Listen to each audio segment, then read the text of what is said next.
Magandang araw sa inyong lahat. Shout out nga pala sa ating mga bagong subscribers. At maraming salamat din sa mga sumusubaybay sa ating mga videos na ina-upload. Sana ay patuloy lang ang inyong suporta sa akin. Huwag niyong kalimutan mag-like, subscribe at i-hit ang notification bell. Simulan na natin.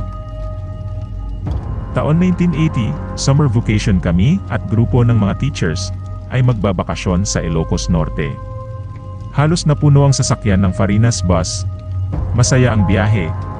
Kahit ito'y umabot ng halos 10 oras ng kapanahunan na yaon, may kulitan, may mga baklitas, at mga tivolo rin mga teachers na hindi naglaladlad ng mga saya dahil sa kanilang propesyon bilang mga guro na nagsisimbolo ng moral values.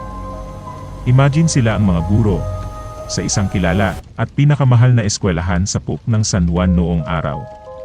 Kung wala kang datong at di kilala ang pamilya mo, no way kang makakain sa school na yon. Ewan ko na lang kung ang standard, pareho pa rin ng dati.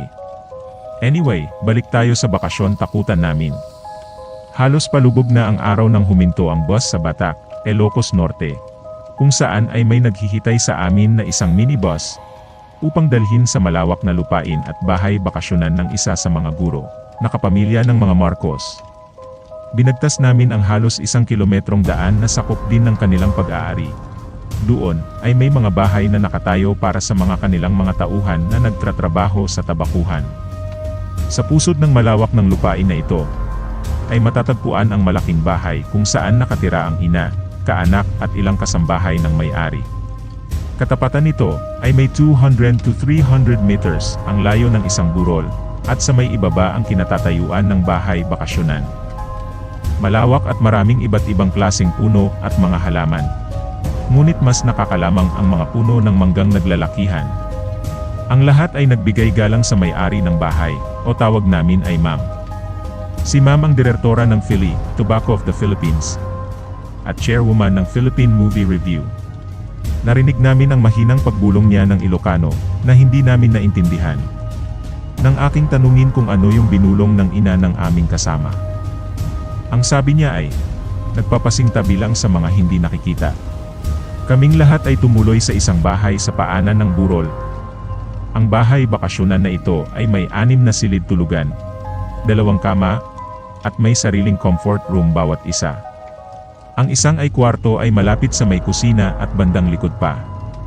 Kung si Ma'am at ang kanyang staff ay wala doon, ang malaking bahay, ang bahay bakasyonan ay nakakabingi sa katahimikan sa hating gabi.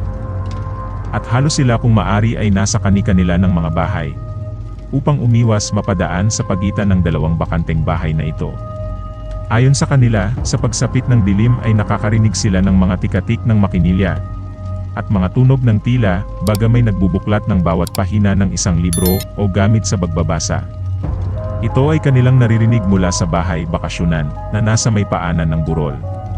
At sa tuwing kabilugan ng buwan din, ay tila nakikita sila, na may nakaupo sa balkonahe. Nakakatakot at natatawa ang iba sa amin sa kwento ito. Ngayon sana sila magpakita, medyo lasing na yun isang kasama namin nang magsabi siya ng ganitong kataga. Pinagsabihan ng taga roon, kung maari sana ay iwasan niya ang medyo pagbibiro, dahil andyan lang sila sa paligid at baka pagbigyan siya nito.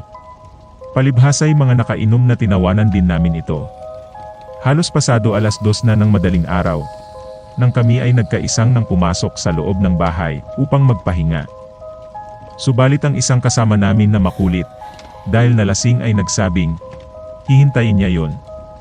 Bisita o multo. Matigas ang ulo. Kaya't hinayaan namin siya sa labas, ngunit ang pintuan ay iniwan namin bukas, upang siya ay makapasok kung sakaling magbago ang kanyang isip. Iniwan din naming bukas ang ilaw sa balkonahe. Halos eksaktong 3:00 ng sabay-sabay halos kami ay nagising kahit kami nakainom, dahil sa isang napakalakas na sigaw. Sigaw na isinambulat sa aming mga tenga. Yung balikwas ko sa higaan, sabay bukas ng ilaw sa kwarto ako ay lumabas. At sa aking paglabas halos naglabasan din ang iba pa naming kasama. At sabi nila, ay may malakas na sigaw silang narinig. Isa lang ang nasa isip namin. Puntahan ang kasama namin sa labas. Subalit laking gulat namin nang buksan namin ang pintuan, ito'y nakakandado, nakasabit pa ang hatch at madilim sa balkonahe. Nang amin nang mabuksan ang pinto, at switch on ang ilaw, ay hindi namin nakita ang aming kasama. Nagkalembang ng bell ang aming kaibigan, upang gisingin ang buong tauhan nila sa hasyenda. Lahat ay naghanap sa nawawala naming kasama. Halos pasikat na ang araw, nang makarinig kami ng boses galing sa pinakatuktok ng punong mangga. Sumigaw kami nang huwag siyang kikilos, at baka siya mahulog. Sabi pa niya bakit siya mahuhulog. Basta, huwag kang kikilos, inulit namin, at umakyat ang dalawang tauhan nila, upang alalayan sa pagbaba itong si baklitang kaibigan namin. Sa loob ng mahigit na 1 linggo, ayaw niyang iiwan siyang nag-iisa. Humingi ng paumanhin, at nagbigay siya ng peace offering sa mga misteryosong nakapaligid sa bahay bakasyonan. At nang matapos na ang aming bakasyon, bago kami sumakay sa sasakyan na maghahatid sa amin pabalik na muli sa Manila, si Ma'am at iba pang katiwala nila ay isinigaw ang bawat pangalang namin. Muli akong nagtanong kung ano naman ang ibig sabihin nun. Sabi sa akin, tinatawag ang aming mga kaluluwa or espiritu upang hindi maiwan sa lugar na yon at sumama na pauwi sa Manila. Sounds weird, pero yan ang kapaniwalaan. Maliban sa very spooky experience namin, we enjoyed the beauty of Ilocos Norte.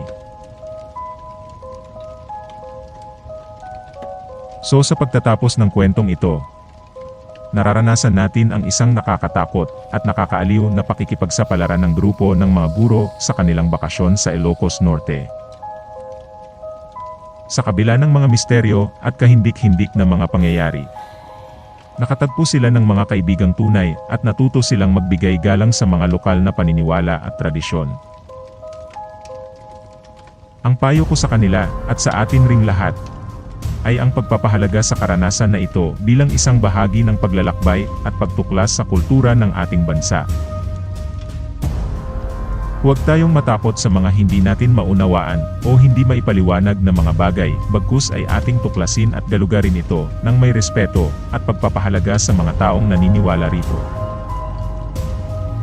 Sa huli, ang mahalaga ay ang mga bagong kaalaman at karanasang natutunan natin, pati na rin ang mga bagong kaibigan at alaala na ating dala pa uwi.